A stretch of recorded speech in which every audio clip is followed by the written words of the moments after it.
কি রে, এখনো মন খারাপ করে বসে আছিস যে? কি করবো বল, বয়স তোর কম হলো না। এখনো যদি বেকার থাকি তাহলে তো লজ্জায় গ্রামে মুখ দেখানোর জো থাকবে না। তা যা বলেছিস, গতকাল যে মেয়েটা দেখতে গেলাম তার বাবা তো মুখের উপর বলেই ফেললো তিনি বেকার ছেলের সাথে মেয়ে বিয়ে দিবেন না। আগে একটা কাজ জোটাই তবেই বিয়ে। একবার বাবা আমার কথাটা, লজ্জায় তো আমার মাথা খারাপ যাচ্ছিল।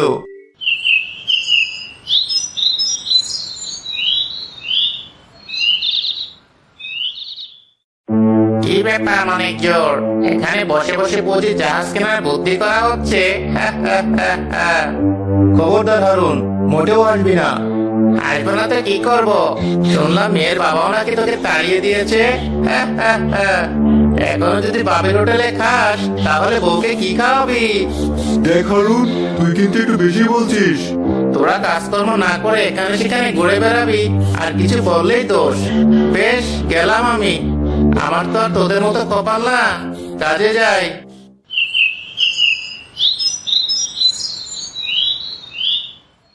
এভাবে আর চলা যায় না, এবার আমাদেরকে কিছু একটা করতেই হবে। কি করবি? পড়ালেখাটাও তো ভালো করে করলাম না যে একটা জুচ্ছই চাকরি করব। তাতে কি, আমরা ব্যবসা করব। হাসালি, টাকা নেই পয়সা নেই, উনি করবে ব্যবসা। শোন, ছেঁড়া কাঁথায় শুয়ে কখনো লাখ টাকার স্বপ্ন দেখা যায় না। আমি চললাম, আমাকে আবার বাড়িতে গিয়ে গরুর ঘাস কাটতে হবে। যা যা, ওটাই কর গিয়ে। আর শোন, বিকেলে একবার দেখা করিস, দরকারি কথা আছে।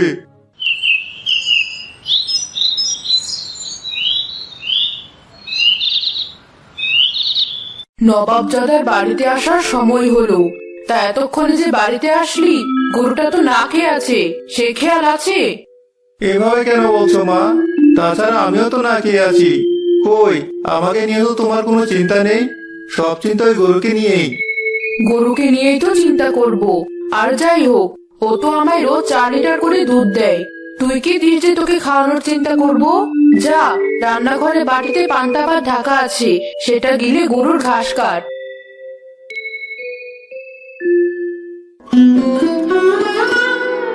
হায় আল্লাহ, এই তুমি আমায় কোন পাপে শাস্তি দিচ্ছ?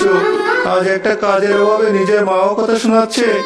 এই জীবন থাকার চেয়ে তো না থাকাই ভালো। সাদমান কাঁদতে কাঁদতে না খেয়ে গরুর ঘাস কাটতে চলে গেল।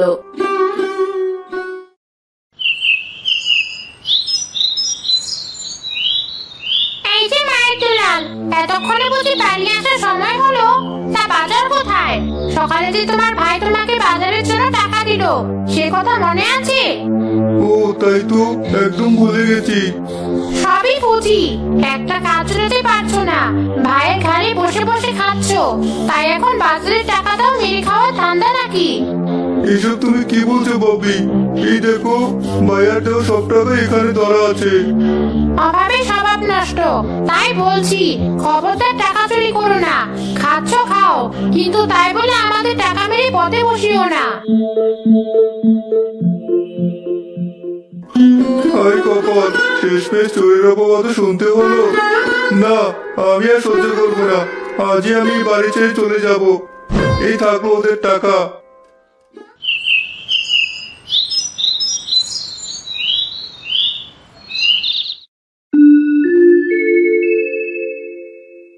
সাদমান, বাড়িতে আছিস? বাহ, এসো।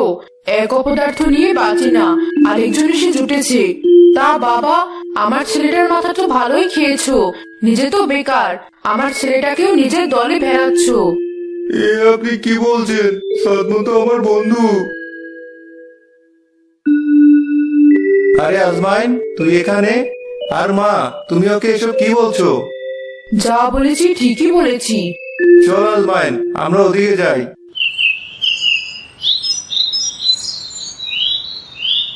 মায়ের কথা কিছু মনে করিস না, আসলে অভাবে মায়ের মাথা ঠিক নেই। আমি তো তার একমাত্র ছেলে, না করি চাকরি আর না করলাম বিয়ে। এই বয়সে তাই মাকে সব সামলাতে হয়। সারাদিন কাজ করলে মাথা কি আর ঠিক থাকে? আমি চাকরির কথা কিছু মনে করিনি। তাছাড়া নিজের বাড়িতে যেখানে উঠতে বসতে কথা শুনতে হয়, সেখানে অন্য কারো কথা আর গায়ে লাগে না। এবার বল, এই অবেলা এখানে কেন আসলি? আমি ঠিক করেছি আর বাড়িতে ফিরবো না। সে কি? হ্যাঁ, ভেবেছি আবার একটা ব্যবসা করব, সফল হলে তবেই বাড়ি ফিরবো, তার আগে না। পাগলামি করিস না। পাগলামি না, তুই শুধু বল আমার সাথে আছিস কিনা। আগে মাথা ঠান্ডা কর, আর চল আর জঙ্গলের ওদিক থেকে ঘুরে আসি।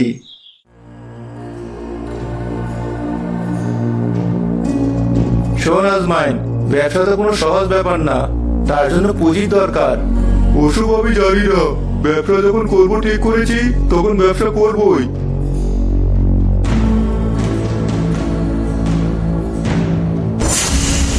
আরে ওগুলো কি?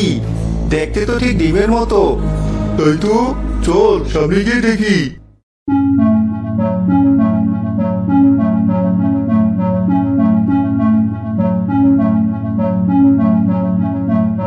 এ কি এত বড় ডিম?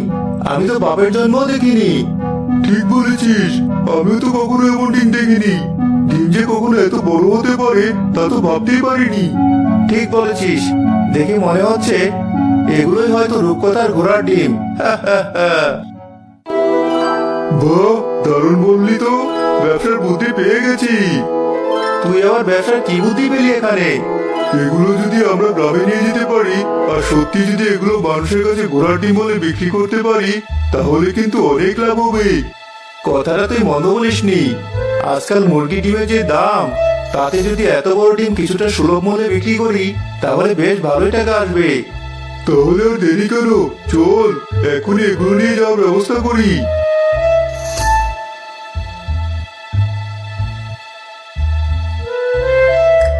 কি ভারী! ভারী হবে না, ঘোড়ার ডিম বলে কথা। তা যা বলেছিস, আমাদের ব্যবসাটাও কিন্তু কম না, ঘোড়া ডিমের ব্যবসা।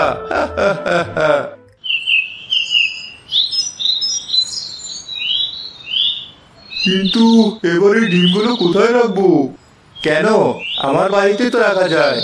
কিন্তু চাচি যদি কিছু বলে? বললেই হলো, চল আমার সাথে।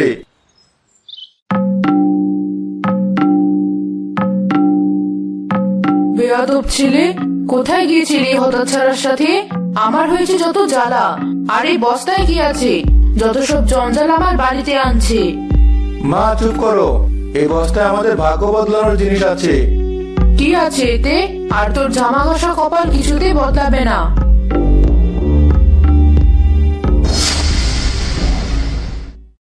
ওরে বাবা, এত বড় ডিম! হে চাচি, এটা কোনো সাধারণ ডিম না, এগুলো হলো ঘোড়ার ডিম। এগুলো বেচলে আমাদের সবার কপাল খুলে যাবে। হ্যাঁ মা, এ তো মাত্র কয়েকটা ডিম, আমরা যেখান থেকে এনেছি সেখানে আরো ডিম আছে। সে কি? আয় বাবা, ডিমের বস্তাটা ভেতরে নিয়ে আয়। আজমাইন, তুমিও ভেতরে এসো। টাকার গন্ধ পেয়ে কেমন বদলে গেল। কিরে, দাঁড়িয়ে গেলি কেন? আয় ভেতরে। হ্যাঁ চল।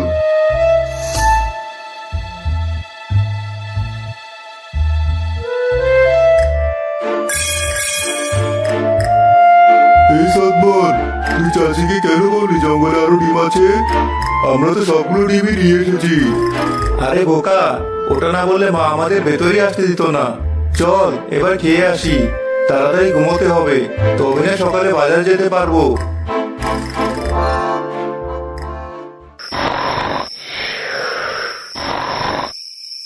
বাঁচাও আমাদেরকে, বাঁচাও, বাঁচাও আমাদেরকে। এ কি এমন অদ্ভুত আওয়াজ কোথা থেকে আসছে? তাই তো, এই আওয়াজে আবারও তো ঘুমিয়ে গেল। আচ্ছা, আওয়াজটা ওই ডিমের ভেতর থেকে আসছে না? তাই তো মনে হচ্ছে, চল তো দেখি। বাঁচাও, বাঁচাও আমাদেরকে। আশ্চর্য, আওয়াজটা তো ডিম থেকেই আসছে। ডিমগুলো বাড়িতে এনে আমরা কোনো বিপদে পড়লাম না তো? দয়া করে আমাদেরকে বাঁচাও, আমরা যে সহ্য করতে পারছি না। কারা তোমরা, আর এই ডিমের ভিতর থেকে কি করে কথা বলছো? সব বলবো, দয়া করে আমাদের শরীরে একটু পানি ছিটাও, নইলে যে আমরা মরে যাব। ডিমের ভিতরে আমাদের যে দম বন্ধ হয়ে আসছে। ভয় পেও না, আমরা তোমাদের কোনো ক্ষতি করব না।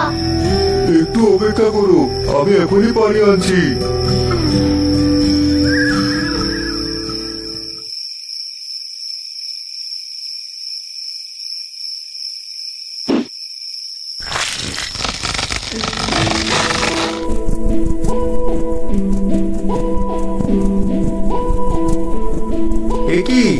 আমি কি দেখছি?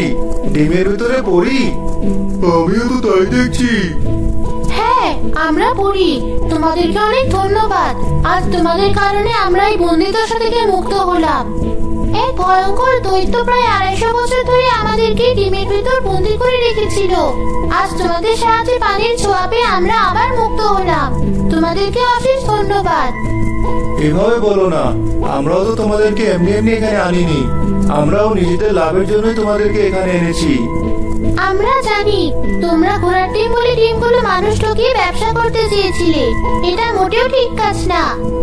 এছাড়া যে আমাদের হাতে আর কোনো উপায় ছিল না। মানুষের তুচ্ছ তাচ্ছিল্য সহ্য করতে না পেরে আজ আমাদের এই দশা। ঠিক তাই, আমরা ব্যবসা করতে চেয়েছিলাম, কিন্তু আমরা এতই গরিব যে আমাদের ব্যবসার পুঁজিও নেই। কষ্ট পেও না, তোমরা আমাদেরকে বাঁচিয়েছো। তোমাদের কাছে আমরা কৃতজ্ঞ। তাছাড়া তোমাদের মনে এখনো সততা আছে, তাই আমরা তোমাদেরকে কিছু উপহার দিতে চাই।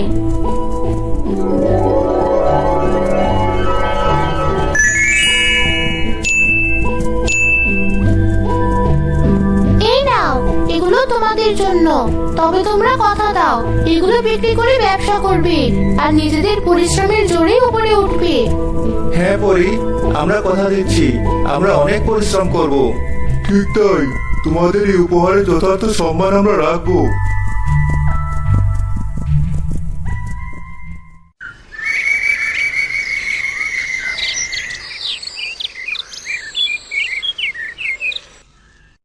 পরদিন সকালে সাদমানের মা সালেহা বেগম সব শুনে কাঁদতে কাঁদতে বলল, আমাকে ক্ষমা করে দে বাবা, অভাবের তাড়নায় আমি তোকে কত কথা শুনিয়েছি। এভাবে বলো না মা, তুমি যা বলেছো তা তো আমার ভালোর জন্য বলেছো। তবে দেখো, এবার আমাদের আর কোনো দুঃখ থাকবে না। আজমাইন, তুমিও আমাকে ক্ষমা করে দিও বাবা। চাচি, এভাবে বলবেন না। আমিও বাড়িতে ফিরে যাই, খুশির খবরটা জানাই। হ্যাঁ যা, যাই হোক না কেন, ওরাই তোর আপন। আর মন খারাপ করে থাকিস না। সাদমানের কথায় আজমাইন বাড়ি ফিরে গেল। এরপর পরিদের দেওয়া স্বর্ণ মুদ্রা বেচে তারা দুজন ব্যবসা শুরু করলো। এভাবেই দেখতে দেখতে তাদের সব অভাব দূর হয়ে গেল।